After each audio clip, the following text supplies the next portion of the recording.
요한복음 192번째 시간, 기도의 응답을 회복하는 법, 기도의 응답을 회복하는 법이라는 제목으로 하나님 말씀 증거하도록 하겠습니다. 본문의 말씀 요한복음 16장 23절부터 있는 말씀 함께 읽습니다. 그날에는 너희가 아무것도 내게 묻지 아니하리라. 내가 진실로 너희에게 이르노니 너희가 무엇이든지 아버지께 구하는 것을 내 이름으로 주시리라. 지금까지는 너희가 내 이름으로 아무것도 구하지 아니하였으나 구하라 그리하면 받으리니 너희 기쁨이 충만하리라. 이것을 비유로 너희에게 일렀거니와 때가 이르면 다시는 비유로 너희에게 이르지 않고 아버지에 대한 것을 밝히 이르리라.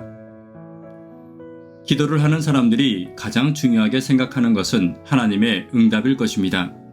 그렇다면 응답받는 기도는 어떤 것이 필요한 것인지 오늘 본문을 통해 함께 살펴보도록 하겠습니다. 첫 번째는 하나님께 합당한 기도를 해야 합니다. 23절입니다.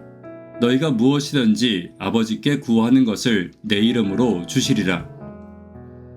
조금 전에 말씀드렸듯이 기도하는 사람들이 가장 중요하게 생각하는 것은 응답받는 것입니다.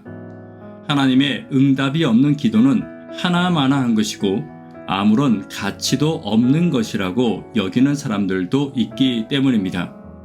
그런데 기도의 응답을 구하는 사람들이 잊고 있는 것이 한 가지 있습니다. 그것은 하나님에 대한 자기 자신의 문제입니다. 대개 기도하는 사람들은 자신이 기도를 열심히 한다는 것으로 신앙적인 문제를 정당화합니다. 자신의 신앙은 기도하는 것으로 이미 증명되었다는 것입니다. 때문에 중요한 것은 하나님이 나에게 관심을 갖고 내 요구를 들어주시도록 하는데 기도의 목적이 있다고 믿는 것입니다.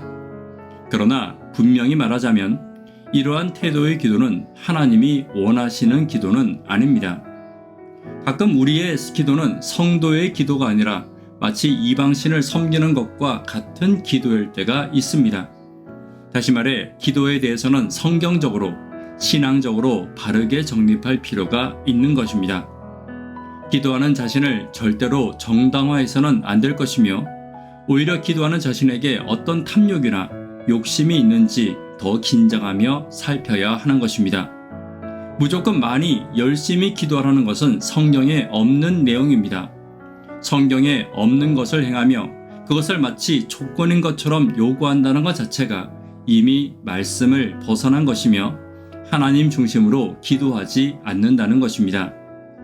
오늘 겸손한 기도, 하나님이 원하시는 기도가 무엇인지 깊이 묵상하며 기도하는 저와 여러분 되기를 간절히 바랍니다. 두 번째는 육신의 필요가 아닌 영적인 필요를 위해 구해야 합니다. 23절에 아무것도 묻지 않는다는 것은 아무것도 하나님께 고하지 않는다는 것입니다. 다시 말해 아무것도 묻지 않는다는 것은 아무것도 하나님께 구할 필요가 없는 존재가 된다는 것입니다. 23절의 말씀은 성도가 기도에 있어서 어떤 존재인가를 가르쳐주고 있습니다. 다시 말해 23절의 말씀을 그대로 이해해보면 성도는 구할 것이 없는 사람이라는 뜻으로 보이는 것입니다.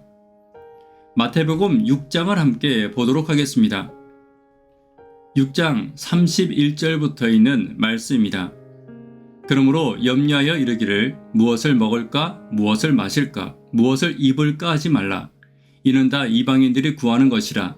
너희 천부께서 이 모든 것이 너희에게 있어야 할 줄을 아시느니라. 너희는 먼저 그의 나라와 그의 의를 구하라.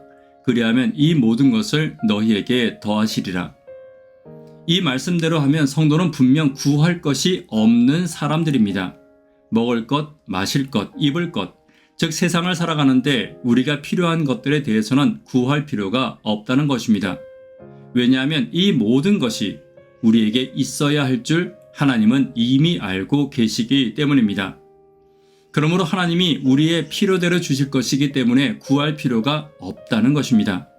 그러나 기도하지 말라는 것은 결코 아닙니다. 예수님은 분명 그의 나라와 그의 의를 구하라고 말씀하셨습니다. 그래서 성도는 구할 것이 없는 사람이면서 반드시 구해야 할 사람들이기도 한 것입니다.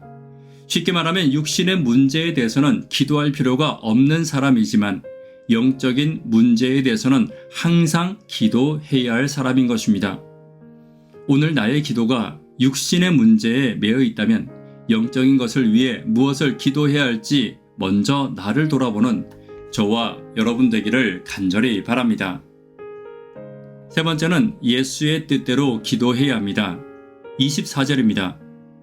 지금까지는 너희가 내 이름으로 아무것도 구하지 아니하였으나 구하라 그리하면 받으리니 너희 기쁨이 충만하리라. 지금껏 내 이름으로 구하지 않았다는 것은 예수님의 뜻과 일치된 기도를 하지 않았다는 것입니다.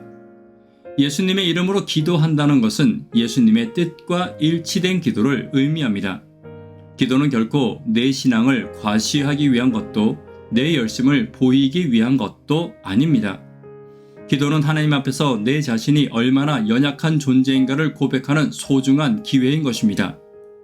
욕심을 가진 내가 예수님의 십자가를 따라간다는 것이 얼마나 힘든 일인가를 알기에 나를 아버지께 부탁하지 않을 수 없는 것입니다. 그리고 내 속에서 하나님의 나를 향한 뜻과 예수의 모습이 나타나기 위해서 내 힘으로 할 수 있는 것이 아무것도 없기 때문입니다. 오늘 겸손함으로 예수의 뜻이 내 안에서 이루어지기를 위해 기도하는 저와 여러분 되기를 간절히 바랍니다. 말씀에 결론 맺도록 하겠습니다. 어떻게 기도해야 할지 함께 살펴보았습니다. 하나님께 합당한 기도를 해야 합니다. 육신의 필요가 아닌 영적인 필요를 위해 기도해야 합니다. 예수의 뜻대로 기도하는 저와 여러분 되기를 간절히 바랍니다. 기도 제목 함께 나누도록 하겠습니다. 교회와 개인의 성령 임재를 위해 기도 부탁드립니다. 구도자분들을 위해 기도 부탁드립니다. 학생, 청년, 어린이를 위해 간절히 기도 부탁드립니다. 새벽기도와 영버TV를 위해 간절히 기도 부탁드립니다. 예수의 뜻대로 기도하기를 위해 간절히 또한 기도 부탁드립니다. 이 시간 개인적으로 기도하도록 하겠습니다. 감사합니다.